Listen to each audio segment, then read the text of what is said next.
Coucou tout le monde, bienvenue sur notre chaîne YouTube, viens chez moi, écoutez prête l'oreille, je suis Vaya Prière et je suis très heureuse de pouvoir vous retrouver pour cette nouvelle semaine et nouvel enseignement dans notre programme Viens chez moi. Nous étudions cette semaine Matthieu chapitre 11 et 12 et Luc chapitre 11, je vous donnerai du repos. J'espère que vous avez passé un bon week-end, que vous avez été édifiés et que vous êtes prêts à de nouvelles aventures avec notre Sauveur Jésus-Christ et son évangile. De bien des façons, les pharisiens et les scribes avaient rendu l'adoration de Jéhovah très pesante. Ils mettaient souvent l'accent sur des règles strictes plutôt que sur des vérités éternelles. Les règles du jour du sabbat, qui étaient censées être un jour de repos, étaient elles-mêmes des règles très lourdes à l'époque. Et c'est alors que Jéhovah est venu en personne parmi son peuple et lui a enseigné que le véritable but de la religion n'est pas de susciter des fardeaux, mais plutôt de les alléger. Il a enseigné que Dieu nous donne des commandements, notamment celui d'honorer le jour du sabbat, non pour nous opprimer, mais pour nous bénir. Oui, chers frères et sœurs, le chemin qui mène à Dieu est droit et resserré, mais le Seigneur est venu annoncer que nous n'avons pas à le parcourir seuls. Et il nous a lancé l'appel suivant, venez à moi. Il invite tous ceux qui se sentent chargés, quelle qu'en soit la raison, à se tenir à ses côtés, à s'attacher à lui et à le laisser porter leur fardeau avec eux. Sa promesse est la suivante. Vous trouverez du repos pour vos âmes. En comparaison avec ces alternatives consistant à essayer de continuer tout seul ou à faire confiance à des solutions humaines, son joug est doux et son fardeau léger. Alors, il y a une particularité dans notre étude de cette semaine. Vous allez remarquer que cette semaine, dont Viens et suis-moi, n'est pas une semaine histoire, comme on a eu l'habitude d'en trouver et de voir pendant ces dernières semaines. Mais c'est une semaine d'enseignement. Elle se concentre sur certains des enseignements de Jésus-Christ et contient certains enseignements que nous avons déjà couverts, comme le tribut de Jésus à Jean-Baptiste, une maison divisée contre elle-même qui ne peut pas subsister, ou que quiconque fera la volonté de mon Père qui est dans les cieux, celui-là est mon frère et ma sœur. Où nous retrouvons également la prière du Seigneur et le fait d'allumer une bougie et de ne pas la mettre dans un lieu secret ni sous un boisseau, mais sur un chandelier. Nous avons déjà parlé de toutes ces déclarations que nous trouvons dans notre étude, mais il y a aussi des enseignements ici que nous n'avons pas encore eu l'occasion d'examiner. Et le premier que je voudrais que l'on voit ensemble est « Mon joug est facile et mon fardeau léger » qui se trouve dans Matthieu chapitre 11 et versets 28 à 30. Alors, lorsque nous lisons ces versets, il y a beaucoup de sens dans ces trois courts versets. Mais j'aimerais faire une petite analogie. Tous les jours, je côtoie des élèves et chacun de ces élèves a un sac différent. Il y a toujours une chose qui me surprend d'année en année, c'est que le petit élève de 6e a toujours ce gros sac très lourd, prêt à lui casser le dos, alors que l'élève au lycée semble absolument rien porter dans son sac. Pourtant, ces deux types d'élèves avaient tout ce qu'il leur fallait pour pouvoir travailler. Alors, pourquoi est-ce que je vous parle de sac à dos de mes élèves? Pourquoi cette petite analogie? Eh bien, c'est parce que Jésus avait quelque chose à dire concernant les différents types de fardeaux spirituels que nous choisissons de placer sur notre dos dans cette vie. Nous avons tous des fardeaux à porter. Tous les hommes sur la terre en ont. Et les sacs à dos ici représentent différentes façons dont les gens choisissent de vivre leur vie, différentes approches de la vie. Ce sont des sacs à dos de la mortalité. Et on nous donne le choix de ce que nous voulons mener tout au long de celui-ci. Personne ne traverse la vie sans avoir à assumer des responsabilités, des devoirs, des attentes et des épreuves. Selon vous, Lequel des deux sacs à dos représente le mieux le fardeau que l'évangile du Christ place sur votre dos? Est-il similaire au gros sac du petit sixième ou est-il similaire à celui du lycéen? Quel est le sac à dos que le monde ou Babylone place sur votre dos et quel est le sac à dos du disciple? Maintenant, il nous faut être honnêtes. Ne nous contentons pas de choisir celui qui, selon nous, est la bonne réponse. Parce que selon nous, lequel représente le vrai disciple? Comment le voit-on? Si quelqu'un nous demandait qu'est-ce que cela fait d'être membre de l'Église de Jésus-Christ des saints des derniers jours? Si l'on vous posait cette question, ou comment est-ce que vous vous décririez honnêtement? Les responsabilités, les attentes, les devoirs que l'Église du Christ nous impose par rapport à ceux que le monde place sur les épaules de ses disciples. Maintenant, j'aimerais vous inviter à vous tourner vers ces versets dans Matthieu 11, versets 28 à 30 pour voir si l'on comprend bien les enseignements que l'on retrouve dans ce verset. Et dans ces versets, on nous dit, « Venez à moi, vous tous qui êtes fatigués et chargés, et je vous donnerai du repos. Prenez mon joug sur vous et apprenez de moi, car je suis doux et humble de cœur, et vous trouverez du repos pour vos âmes. Car mon joug est doux et mon fardeau est léger. » Maintenant, chers frères et sœurs, après la lecture de ces 3 versets, est-ce que vous croyez cela? Parce que c'est un ensemble de versets qui sont assez difficiles, mais dans notre fort intérieur, croyez-vous-y vraiment?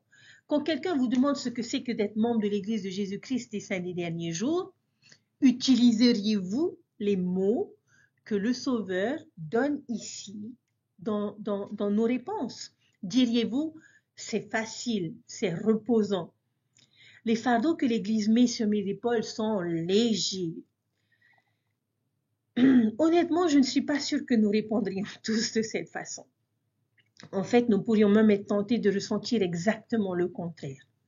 En regardant la façon dont vivent ceux qui ont choisi le sac à dos du monde, nous pouvons commencer à penser à quel point il doit être plus facile de ne pas avoir à se soucier des choses, comme par exemple payer 10% de nos revenus pour la dîme, assister à de fréquentes réunions d'église, servir dans des appels sans rémunération, être soumis à des normes de conduite élevées et à des commandements tels que l'honnêteté, la modestie, la patience, l'intégrité et le sacrifice de soi.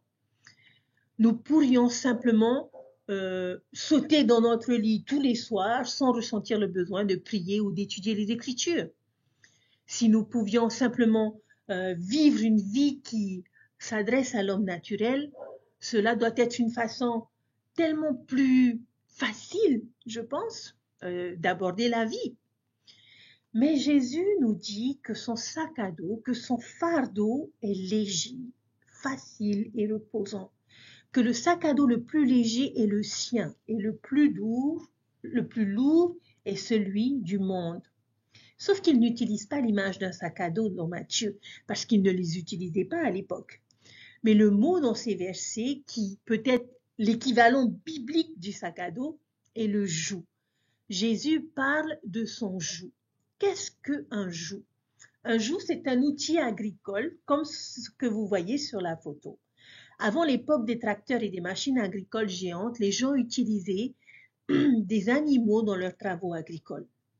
Et ils attelaient souvent une paire de bœufs ensemble pour pouvoir tirer leur fardeau derrière eux, comme des charrues, des râteaux ou des chariots remplis de blé ou d'autres marchandises. Et vous voyez sur cette photo ces 2 bœufs reliés par ce joug. Jésus ne suggère pas que de le suivre est comme une vie sans travail. Ce que Jésus offre à ceux qui travaillent et sont lourdement chargés n'est pas un oreiller ou des vacances ou un fauteuil inclinable. C'est encore un joug. Il nous invite à assumer une autre manière de mener notre vie que le monde. Et par moments, dans l'actualité Facebook, il y a un message intéressant que l'on retrouve parfois, qui est une image de Jésus-Christ et les mots qui disent « Je n'ai jamais dit que ce serait facile, j'ai seulement dit que ça en valait la peine » en légende sur cette image. J'ai peur que ce ne soit pas une affirmation vraie, chers frères et sœurs. Jésus a dit que ce serait facile. Ici même, dans Matthieu chapitre 11, verset 30. Mais pourquoi dirait-il cela? Nous pourrions être tentés de discuter avec ce verset. Mais Jésus, le chemin du disciple est difficile. C'est difficile. Nous parlons nous-mêmes souvent d'épreuves de la foi, de grands sacrifices à faire, de croix à porter, de persécutions à endurer et peut-être même de devoir donner notre vie pour l'évangile. Comment pouvons-nous décrire le chemin du disciple comme quelque chose de facile, chers frères et sœurs? Et j'aimerais être claire sur quelque chose ici avant de continuer. Bien souvent, dans les enseignements donnés, on voit ces versets comme un véhicule pour enseigner le principe selon lequel le Christ peut aider à porter nos fardeaux, qu'il peut alléger nos fardeaux par son amour, par sa grâce et son expiation. Et bien sûr que cela est vrai, chers frères et sœurs, que c'est un principe vrai. Mais je ne pense pas que ce soit le message ici dans notre étude. C'est un message que l'on pourrait retrouver dans Mosia chapitre 24 où l'on voit les fardeaux dont souffre le peuple d'Alma et qui sont allégés grâce à leur foi et à leur prière. Mais ici, je crois sincèrement que Jésus nous invite à comparer le mode de vie que son évangile nous propose au chemin du monde. Donc la vraie question que l'on pourrait se poser ici dans ces versets est pourquoi dirait-il cela? En quoi le joug de Jésus-Christ est-il plus facile, plus léger et plus reposant? J'aimerais partager mes pensées. Les fardeaux de vivre en tant que disciple de Jésus-Christ sont plus légers et plus faciles par rapport aux fardeaux qu'offre l'alternative.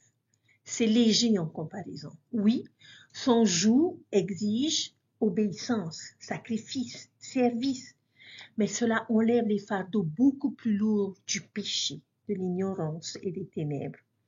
Le poids du regret, de la dépendance et de l'absence de but est considérablement plus lourd que tous les efforts requis pour supporter les épreuves de la foi ou la persécution. C'est comme à l'école, chers frères et sœurs.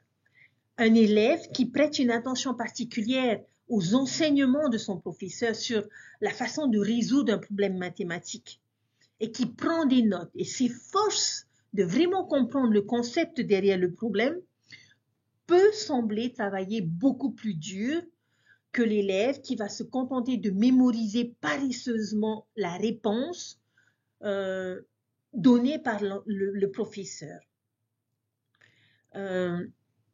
Et qui va juste, en attendant d'avoir cette réponse, jouer avec son téléphone ou rêver ou copier toutes les réponses du devoir sur la feuille d'un camarade. Cela semble à première vue être le chemin le plus facile. Mais lorsque nous observons ces deux mêmes étudiants plus tard dans le semestre, la veille par exemple d'un grand test et qu'ils doivent tous les deux réussir pour obtenir leur diplôme, je pense sincèrement que l'élève qui aura pris le temps de comprendre va dormir plus tranquillement et plus sereinement, confiant en sa capacité à résoudre le problème, alors que l'autre va peut-être rester éveillé toute la nuit, à passer des heures à essayer de trouver comment le faire par lui-même, ou il pourra même désespérer et abandonner complètement et en conséquence échouer au test et finir par redoubler. Cette épreuve, je pense, est beaucoup plus difficile que la difficulté que le premier étudiant a éprouvée au début en faisant l'effort d'apprendre. C'est la même chose dans une guerre. Le pays avec l'armée qui attaque l'ennemi de front peut subir des pertes et faire d'énormes sacrifices afin de préserver sa liberté et son mode de vie. Mais cette difficulté conduit à un avenir bien meilleur et plus facile pour cette nation pour les générations à venir. Le pays qui se rend et qui cède au premier avis peut sembler avoir la tâche la plus facile que celui qui s'est battu et qui a subi des pertes. Mais leur vie dans l'esclavage de la force d'occupation rend leur vie beaucoup plus difficile et voire même carrément misérable. C'est beaucoup plus difficile pour cette nation à long terme que pour le pays qui a décidé de résister à l'adversaire. Je crois que vivre en tant que disciple de Jésus-Christ, chers frères et sœurs, c'est un peu la même chose. Pouvez-vous penser à des exemples de ce principe en ce qui concerne votre condition de disciple?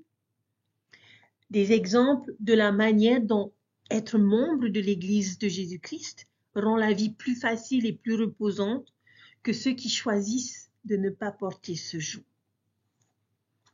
J'aimerais partager quelques pensées. J'imagine qu'essayer de faire face à la mort tragique d'un être cher sans croire à une possible résurrection par notre Sauveur Jésus-Christ, combien ce fardeau me paraîtrait presque insupportable. J'imagine que nous essayons de naviguer dans notre vie sans connaître le plan du salut, sans jamais comprendre notre but, notre potentiel et notre identité en tant que fils ou fille de Dieu. Pour ceux qui sont dans cette situation, la vie serait beaucoup plus difficile.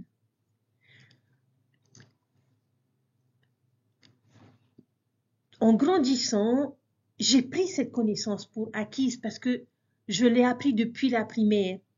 Mais j'imagine les personnes qui n'ont aucune idée d'où elles viennent, pourquoi elles sont ici sur Terre et ce qui va leur arriver lorsqu'elles mourront. Cette connaissance rend la vie plus facile, plus légère et plus reposante. Mais imaginez un instant le fardeau d'essayer de faire face aux problèmes de la vie sans l'aide de notre paroisse, de nos dirigeants, des membres de l'Église qui nous entourent. Et si nous estimons, chers frères et sœurs, qu'il est difficile de respecter les commandements, les normes et les conseils des prophètes, peut-être devrions-nous essayer de vivre l'alternative, c'est-à-dire traverser la vie en essayant de comprendre ces choses par nous-mêmes, en faisant des essais ou des erreurs. Au moment où nous déterminerons quels choix sont les bons et les mauvais, il sera peut-être trop tard. Sans les garde-corps protecteurs que nous avons, que sont l'Évangile, nos prophètes, les Écritures, nous n'obtiendrons peut-être pas tant que nous ne serons pas tombés de la falaise et que nous nous effondrerons sur des rochers pointus. Chers frères et sœurs,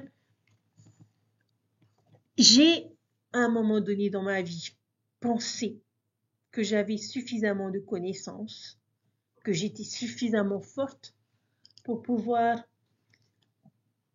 porter mes fardeaux toute seule. Et l'expérience m'a montré, chers frères et sœurs, que plus nous les portons, plus ils deviennent lourds. Mais j'ai des personnes formidables dans ma vie qui m'ont rappelé que j'avais un sauveur et qu'il était disposé à partager ses fardeaux avec moi et à les rendre beaucoup plus légers. Choisir de vivre en tant que disciple de Jésus-Christ est toujours plus facile, plus léger et plus reposant que tout ce que le monde a à offrir. Maintenant, bien sûr, si nous voulions souligner que vivre en tant que disciple du Christ est plus facile parce que le Christ est là pour nous aider à porter nos fardeaux, nous pourrions certainement le faire ici et en témoigner. Mais cette vérité est peut-être sous-entendue par l'image du joug, parce qu'un joug est souvent utilisé pour coupler la force de deux animaux ensemble pour tirer la charge. Ainsi, le joug du Christ est plus facile parce qu'il aide à porter nos fardeaux de la vie avec nous. Mais pour moi, chers frères et sœurs, le vrai pouvoir de ces versets réside dans leur implication de choisir le sac à dos plus léger du disciple du Christ. Quelles sont les 3 choses que nous devons faire pour en faire l'expérience et nous rendre compte qu'au final, tout est léger? Il y a 3 verbes que l'on retrouve dans ces versets. C'est venir à lui, prendre son joug sur nous et apprendre de lui. À quoi est-ce que cela ressemble? Eh bien, tout simplement que nous devons nous engager envers le Christ et son Église, faire alliance de suivre son évangile et passer le reste de notre vie à apprendre de lui, en nous efforçant de vivre comme il l'a fait. Nous devons chercher à apprivoiser et à vaincre l'homme naturel qui est en nous et à nous abandonner entièrement au Christ. Chers frères et sœurs, quel aspect de la vie de disciple du Christ trouvez-vous reposant, facile et léger? Pour conclure sur ce principe et sur cette idée, j'aimerais exprimer ma gratitude pour le sac à dos que le Christ m'a donné à porter, le joug et le fardeau qu'il m'a fourni. Il y a du poids, mais si cela nécessite des efforts, des sacrifices et du travail à porter, ce poids est, comme l'apôtre Paul a dit, un poids de gloire bien plus grand et éternel. C'est un poids glorieux. C'est comme partir avec un sac à dos, avec un équipement ultra léger. On ne remarque pas souvent qu'il est là et le voyage devient notre objectif. La beauté du monde qui nous entoure occupe une place centrale dans notre esprit et nous ne nous focalisons pas sur le poids que nous portons. Alors je vous témoigne avec une entière conviction que vivre en tant que disciple du Christ, chers frères et sœurs, est reposant. C'est facile. Les fardeaux que l'appartenance à l'Église du Christ a placés sur nos épaules sont légers. Et j'espère que nous répondrons ainsi la prochaine fois que l'on nous demandera ce que c'est que d'être membre de l'Église de Jésus-Christ et Saint des derniers jours. Il a dit que ce serait facile et que cela en vaudrait la peine. Alors, je vous invite à prendre votre sac à dos ultra léger et à vous dire maintenant, profitons du voyage avec le bon sac à dos, le sac à dos plus léger du joug de Christ. Et je pense que c'est de là, de loin, mon enseignement préféré des chapitres assignés de cette semaine. C'est un principe, en quelque sorte, qui englobe tout. Mais il y a d'autres merveilleux principes que nous pourrions également retrouver tout au long de cette semaine. Et c'est ce que nous allons voir maintenant. Dans Matthieu, au chapitre 12, les versets 1 à 13, l'on nous parle d'un principe important. Et j'aimerais vous faire part d'une petite anecdote pour illustrer notre thème. Dans certains hôtels à Jérusalem, il y a ce que l'on appelle le Shabbat Avator. C'est une expression plus anglaise qu'autre chose. En fait, pendant le sabbat juif, les juifs orthodoxes croient en des normes strictes de ne pas travailler le jour du sabbat. Appuyer sur le bouton d'un ascenseur est considéré comme un travail. Et le sabbat est un jour de repos. Donc, dans certains bâtiments de Jérusalem, et notamment où il y a des ascenseurs, certains ascenseurs sont configurés pour monter et descendre en s'arrêtant à chaque étage pendant le jour de sabbat.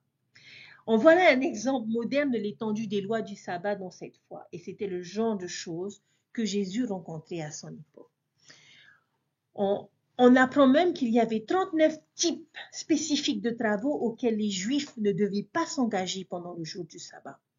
Et ce ne sont que des catégories générales. Chacun avait de nombreuses lois qui clarifient la manière dont ce principe devait être appliqué. Et ce sont des lois très restrictives et détaillées. Donc, pour vous donner une idée, la loi juive à l'époque de Jésus interdisait 39 principaux types de travail. Et il s'agissait de semer, labourer, récolter, de lier les gerbes, de battre, de vanner, de tamiser, de sélectionner, de moudre, de tamiser dans un tamis, de pétrir, de cuire au four. Toutes ces restrictions avaient à voir avec la préparation du pain.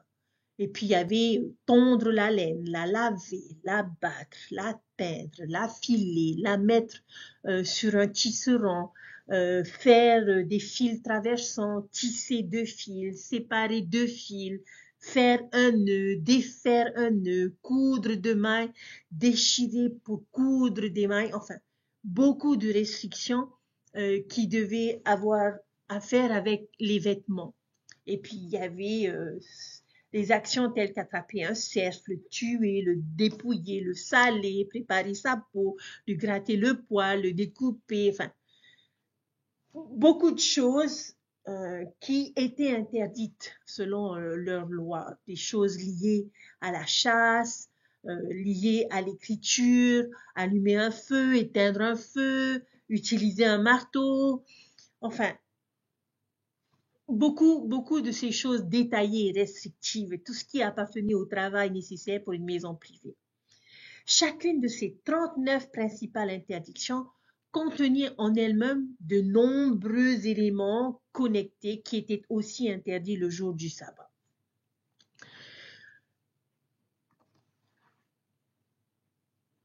Voici le point que j'aimerais faire. Je ne pense pas qu'il y ait quelque chose de mal à ce qu'une personne se maintienne à un niveau de vie ou d'obéissance plus élevé parce que cela les aide à se sentir plus proches de Dieu.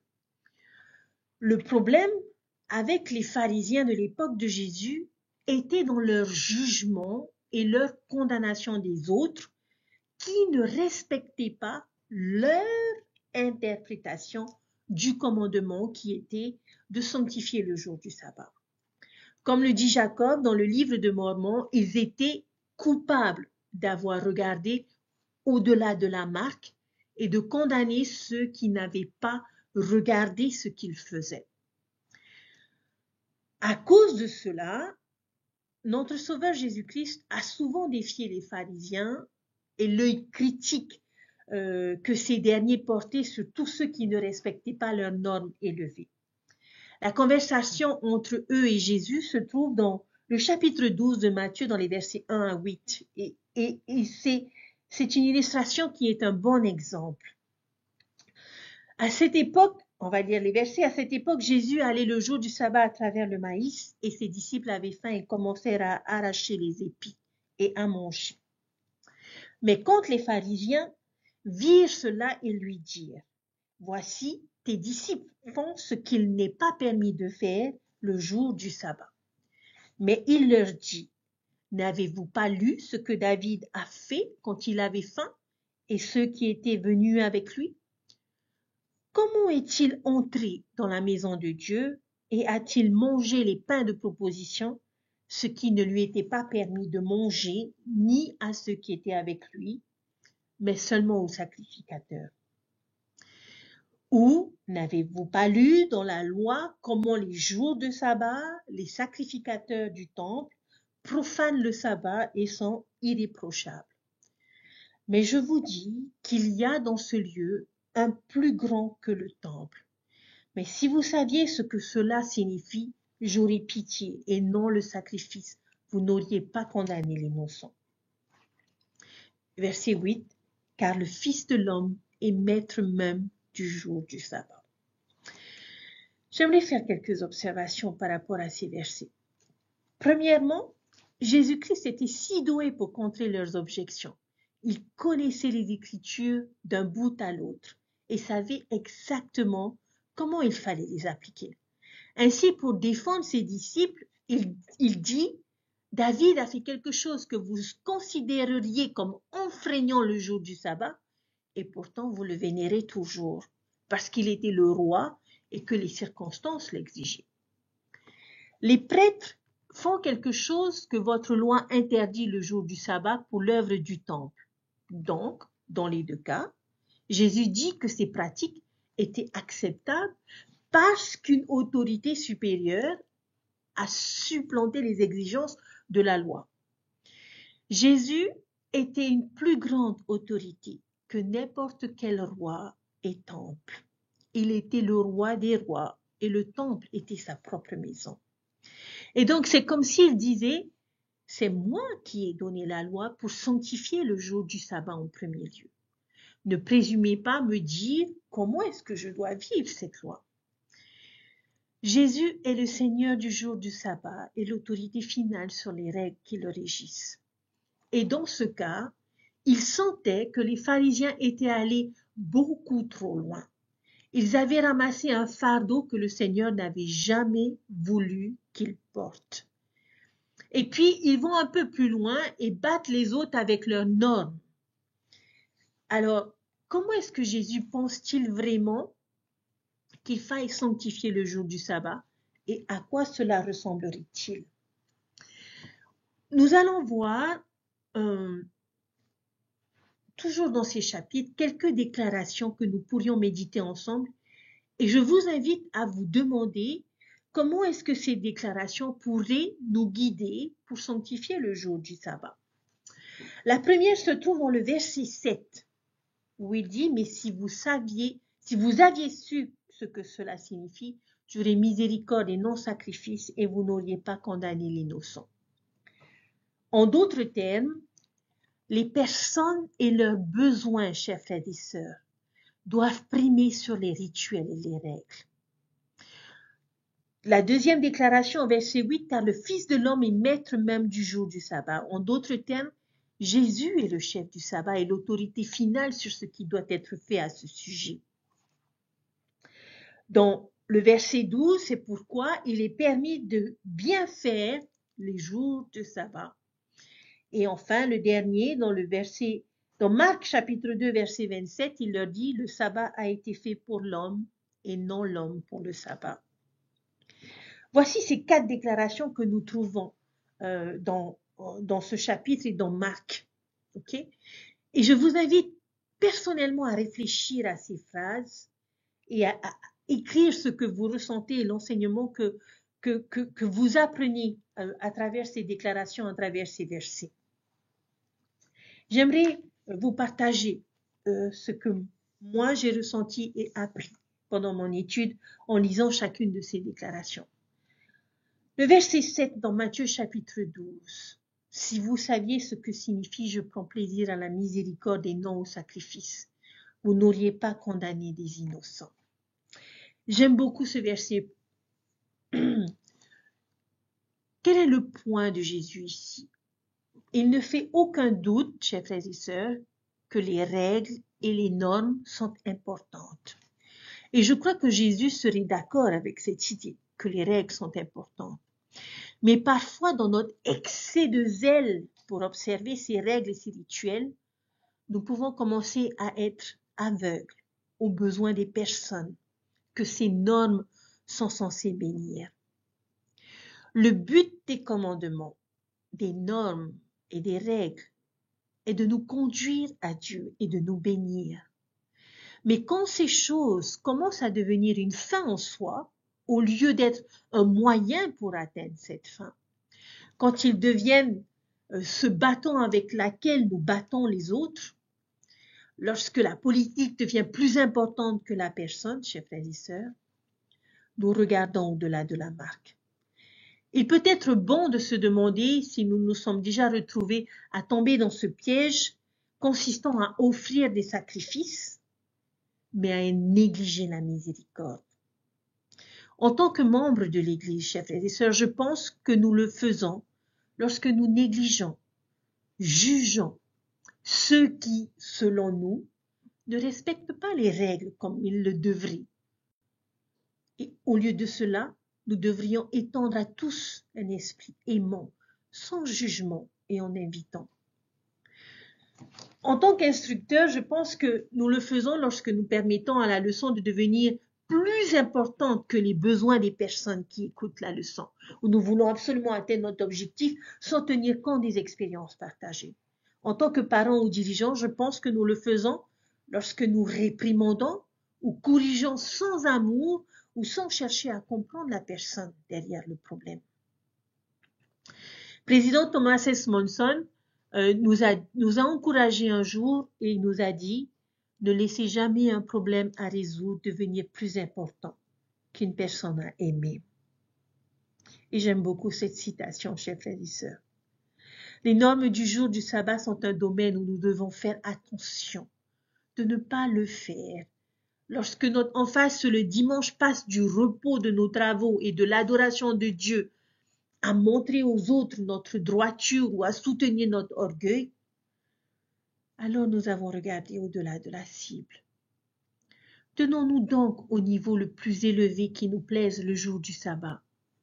Mais veillons également à ne pas juger ou condamner ceux qui ne le voient peut-être pas de la même manière que nous. Au verset 8, car le Fils de l'homme est le Seigneur même du jour du sabbat. Comment est-ce que cette déclaration nous aide-t-elle? Personnellement, cela m'aide à me rappeler le but du sabbat. Nous concentrer sur notre Sauveur Jésus-Christ. Il en est le Seigneur. Donc en prenant des décisions sur la façon dont nous devrions vivre ce jour-là, sans nous donner un tas de choses à faire ou à ne pas faire, nous pourrions simplement nous poser cette question, chers frères et sœurs. Est-ce que ce que je fais m'aide à me focaliser sur le Sauveur ou sur les choses de son évangile? Est-ce que fréquenter l'Église m'aide à atteindre cet objectif? Oui. Alors, c'est une belle activité à laquelle participer le dimanche. Est-ce que profiter d'un repas avec la famille élargie accomplit cela? Bien sûr que oui, parce que les liens familiaux sont importants pour le Christ.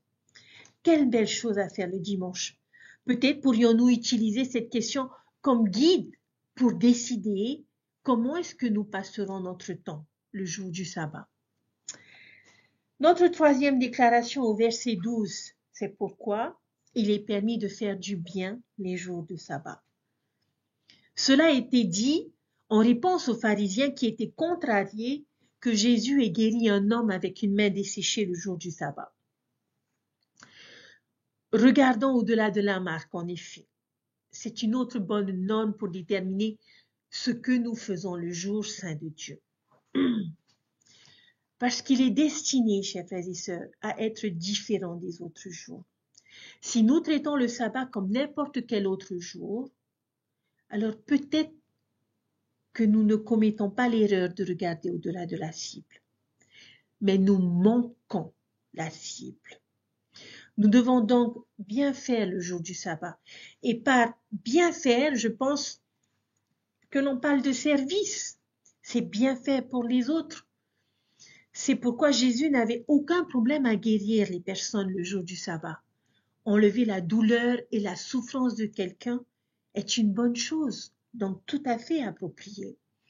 Je ne pense pas que Jésus dise simplement que si quelque chose est bon, c'est bon de le faire pendant le jour du sabbat, son 5 jours de repos. Il y a beaucoup de choses qui sont bonnes et qu'il vaudrait mieux laisser aux autres jours de la semaine.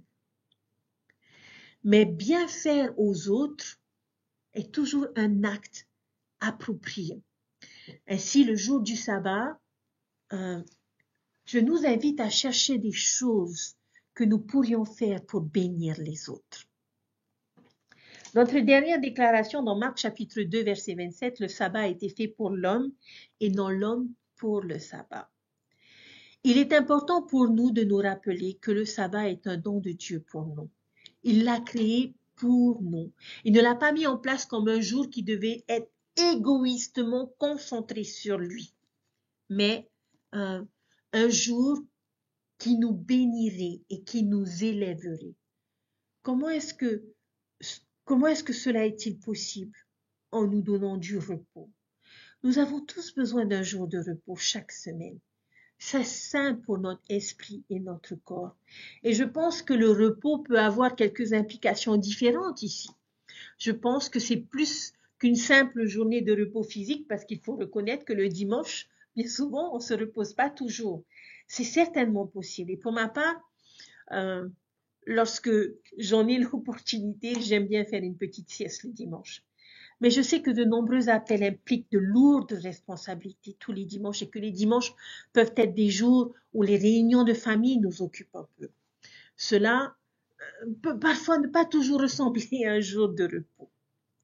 Mais le repos pourrait être défini comme un repos des travaux et des préoccupations du monde. Il est bon pour nos âmes de prendre au moins un jour par semaine pour s'éloigner des travaux, des distractions et des soucis temporels de la vie quotidienne et pouvoir ainsi consacrer notre temps à des choses plus spirituelles. C'est un jour de repos du monde.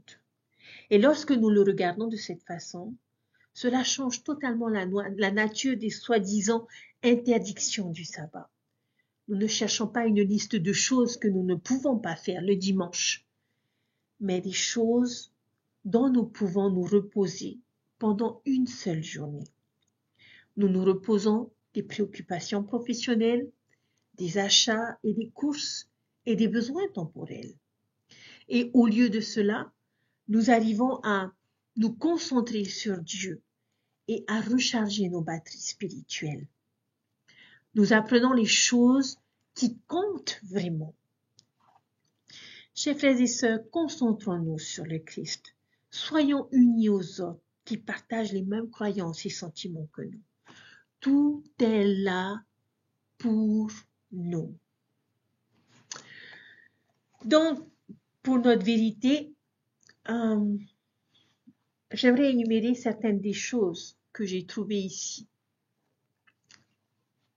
Et vous pouvez chacun avoir votre interprétation de ces versets qui peut être différente de mon interprétation.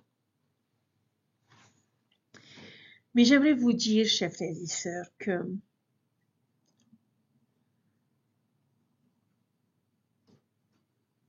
vous posez la question, quelle bonne chose aimez-vous faire le jour du sabbat? Et comment le jour du sabbat vous a-t-il béni?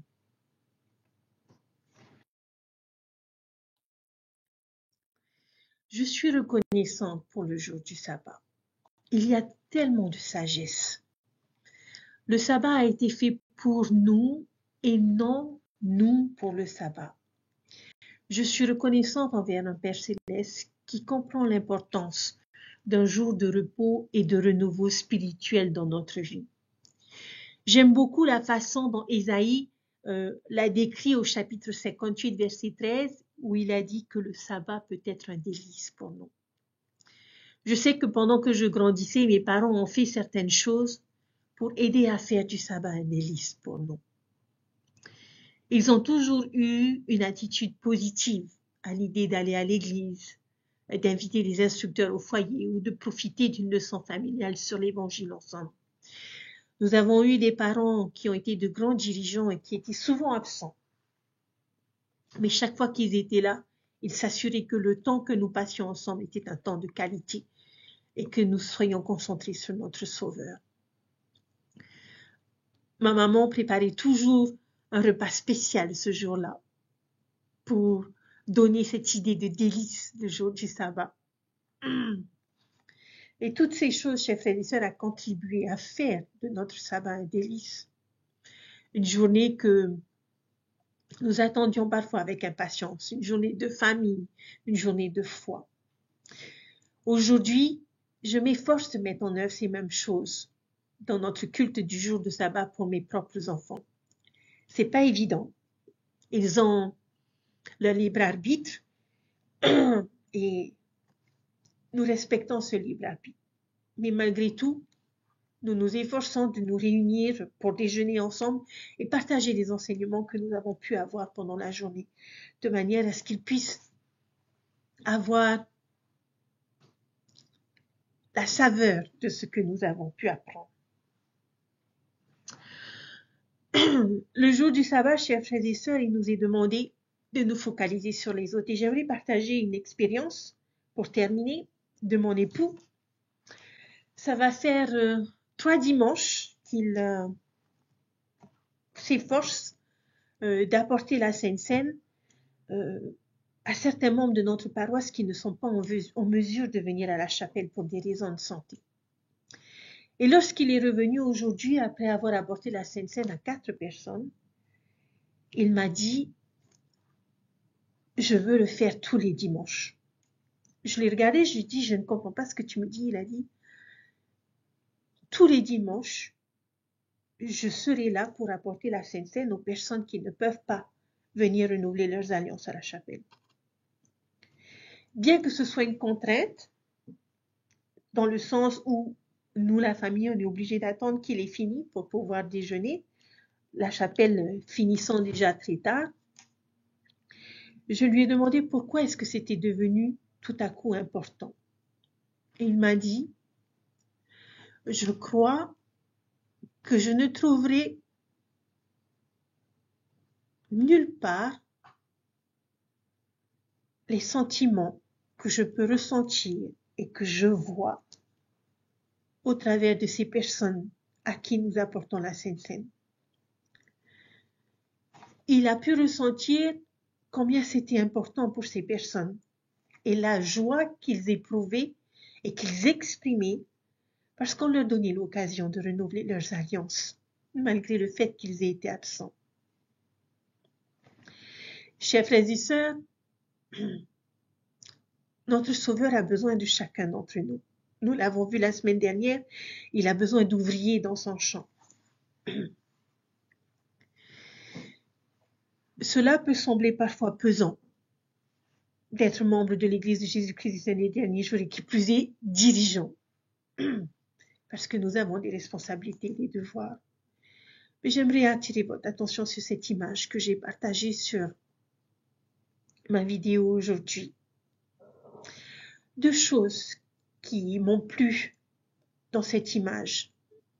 La première, c'est de savoir que nous ne marchons jamais seuls.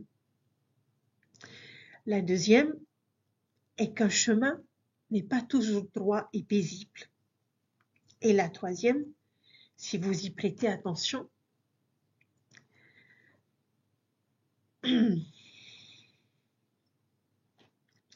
le joug qui repose sur les épaules de notre Sauveur semble plus gros et plus lourd que celui qui repose sur les épaules de l'homme qui marche à ses côtés. Je vous témoigne que Jésus-Christ vit et qu'il nous aime et qu'il sera toujours à nos côtés et qu'il rendra doux notre joug et léger nos fardeaux. Parce qu'il a accepté de mourir sur la croix pour que nous puissions être délestés de ces fardeaux que sont les péchés. Et je pense sincèrement que l'une des manières que nous avons de pouvoir lui exprimer toute notre connaissance pour qu'il nous ait aidés à porter nos fardeaux pendant 6 jours, et que le 7e jour,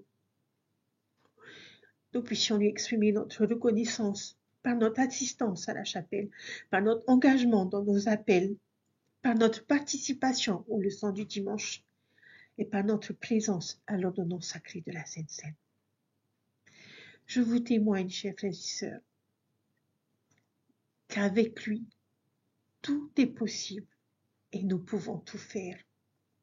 Il est notre Sauveur, il est notre Rédempteur, il est le Fils de Dieu, Dieu qui nous aime et qui a donné son Fils pour que nos fardeaux soient plus légers. Je vous témoigne de toutes ces choses, chers frères et sœurs, au nom de Jésus-Christ. Amen. Prenez soin de vous. Et si vous avez l'impression que les fardeaux pèsent sur vos épaules, pensez à ces enseignements. Mettez-vous à genoux et je vous témoigne que vous sentirez la différence. Je vous dis à très bientôt. Bye.